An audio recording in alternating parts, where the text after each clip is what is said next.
आप सभी का स्वागत है एनिमे की इस दुनिया में। तो इस एपिसोड की स्टार्टिंग एनोस और कर्ट के बीच की फाइट को दिखाने से होती है। तो वहीं एनोस को चीयर करने के लिए एनोस फैन क्लब की सारी लड़कियां उसके लिए सुंदर सा गाना गाने लगती हैं। हम तुम एक कमरे में बंद हो और चाबी खो जाए, जिसके ट्यून के साथ मैच करते हुए एनोस कर्ट के सारे अटैक्स को डॉज कर रहा था, जिसके कारण कर्ट को काफी ज्यादा गुस्सा आता है और वो अपने स्पेशल टेक्निक का यूज करता है। लेकिन एनोस एक ही झटके में उसकी टेक्निक को डिस्ट्रॉय कर देता है, जिसके बाद एनोस एक ही हमला करता है, बस एक हमला करता है और उस हमले से कर्ट की ऐसी की तैसी हो जाती है। साथ ही में उसकी यहाँ पर मैजिकल स्वॉर्ड भी टूट चुकी थी, यानी कि कर्ट यहाँ पर हार चुका है और एनोस महाराजा जीत चुके हैं। अब ये देखकर कर्ट एनोस से पूछता है कि ऐसे कैसे हो सकता है, तुम एक मामूली सी तलवार से मुझे कैसे हरा सकते हो। जिस पर एनोस कहता है कि अरे ओ बगुआ, इसे मामूली तलवार नहीं समझना, इसमें मेरे डैड का प्यार और उनकी मेहनत जुड़ी हुई है, जिसके कारण मैं तुम्हें यहाँ पर हरा पाया। जिसे सुनकर एनोस के डैड तो लिटरली रोने लगते हैं। तो वहीं दूसरी तरफ अपने भाई को हारता हुआ देख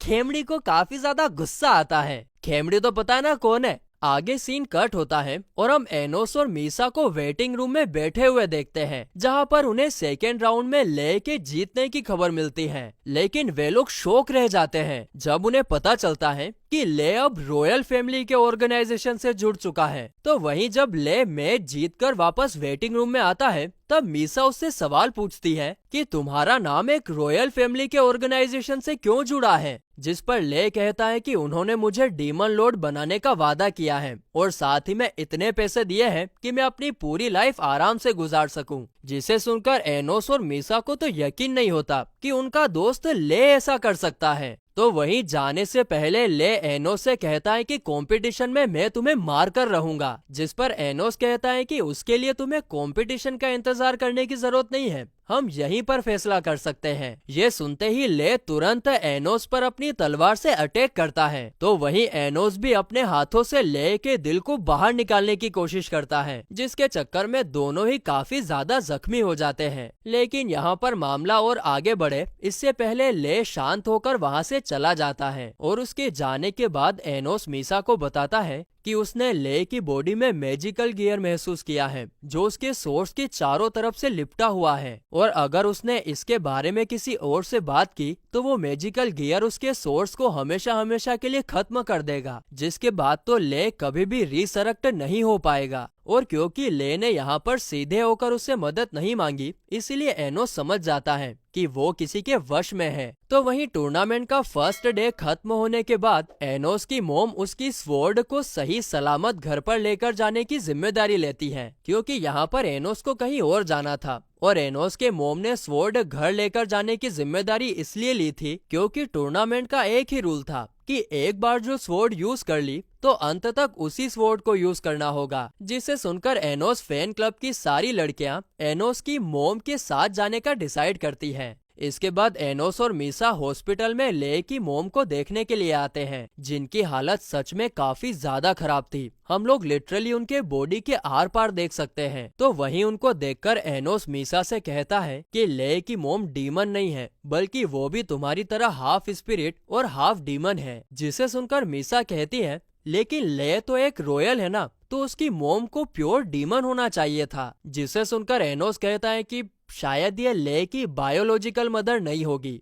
तभी ले की मोम को होश आता है और वो एनोस को उसका नाम लेकर पुकारती है, क्योंकि ले अक्सर यहाँ आकर एनोस के बारे में ही बात किया करता था। आगे एनोस उनसे पूछता है कि आपको ले और रॉयल फैमिली के कॉन्ट्रैक्ट के बारे में कुछ पता है क्या। जिस पर एनोस की मोम कहती है कि उन्होंने ले से प्रॉमिस किया है कि अगर वो तुम्हें खत्म करता है तो वे लोग मुझे ठीक कर देंगे। जिस पर एनोस कहता है कि अगर मैं आपको पहले ही ठीक कर दूं तो ले तो कॉन्ट्रैक्ट से आजाद हो जाएगा, और इसीलिए वो ले की मोम से उनकी स्पिरिट डिसीज के ट्रेडिशन के बारे में पूछता है। जिस पर ले की मोम कहती है कि स्पिरिट डिसीज फेक बातें और ट्रेडिशन को फैलाने से बनता है, लेकिन मुझे तो मेरा ट्रेडिशन ठीक से नहीं पता है। साथ ही में ले की मोम यहाँ पर ले को इस कॉन्ट्रैक्ट से फ्री करने के लिए भी कहती है, और ऐसा तो सिर्फ तभी हो सकता है जब एनोस ले की मोम को हमेशा हमेशा के लिए खत्म कर दे, जिसे सुनकर मीसा इस चीज के लिए मना करती है। वो एनोस से पूछती है कि क्या ले की मोम को ठीक करने का कोई दूसरा रास्ता नहीं है क्या, जिस पर एनोस कहता है कि नहीं, बिना उनके ट्रेडिशन को जाने में उन्हें पूरी तरह से ठीक नहीं कर सकता हूँ। और तो और मैंने अपनी सोर्स एनर्जी भी उनके साथ शेयर करी ना,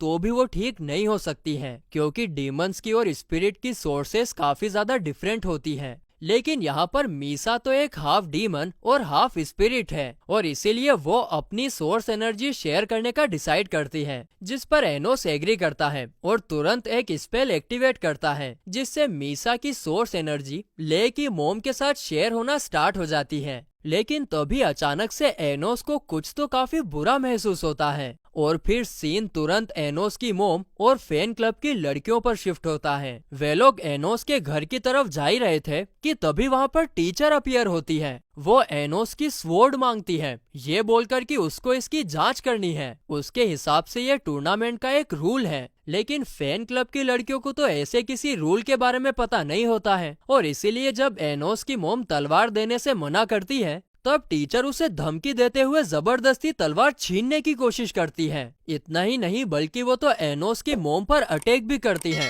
जिसके कारण एनोस की मोम जख्मी होकर नीचे गिर जाती है। इसके बाद टीचर एनोस की मोम को खत्म करने के लिए अपना फाइनल अटैक करती है, लेकिन तभी फैन क्लब की लड़कियां प्रोटेक्शन वॉल का यूज करके उन्हें बचा लेती हैं। लेकिन वो भी ज्यादा देर तक टीचर के हमले को रोक नहीं पाती हैं और पत्तों की तरफ बिखर जाती हैं। आगे एनोस की मोम के पूछने पर हमें पता चलता है कि टीचर ये सब अपने भाई का बदला लेने के लिए कर रही है, क्योंकि उसे एक हाइब्रिड ने हराया था। जिसके बाद एक बार फिर टीचर एनोस की मोम पर अटैक करती है, लेकिन इस बार भी फैन क्लब की लड़कियां उन्हें बचा लेती हैं और यहाँ से भागने के लिए कहती हैं। हालांकि एनोस की मोम ऐसा नहीं करना चाहती थी, लेकिन लड़कियों को तकलीफ में देखकर वो तुरंत मदद लाने के लिए भागती है। अब ये देखकर टीचर अपनी पूरी पावर का यूज करके फैन क्लब की लड़कियों को हद से ज्यादा जख्मी कर देती है। लेकिन लड़कियों ने अभी भी हार नहीं मानी थी, क्योंकि वो एनोस की कट्टर फैन थी। अब ये देखकर तो टीचर को काफी ज्यादा गुस्सा आ जाता है कि ये मामूली सी हाइब्रिड लड़कियां उसके सामने यानी रॉयल फैमिली के सामने खड़े होने की हिम्मत कर रही है, और इसीलिए इस बार वो अपना सबसे खतरनाक मूव यूज करती है और सभी लड़कियों को जलाकर और भी ज्यादा जख्मी कर देती है। जिसके बाद वो उसी पावर से एनोस की मोम पर भी अटैक करती है। लेकिन ए हुक्म का इक्का बॉस, ए लाफिंग का सिक्का बॉस, ए बॉस है बॉस है बॉस है।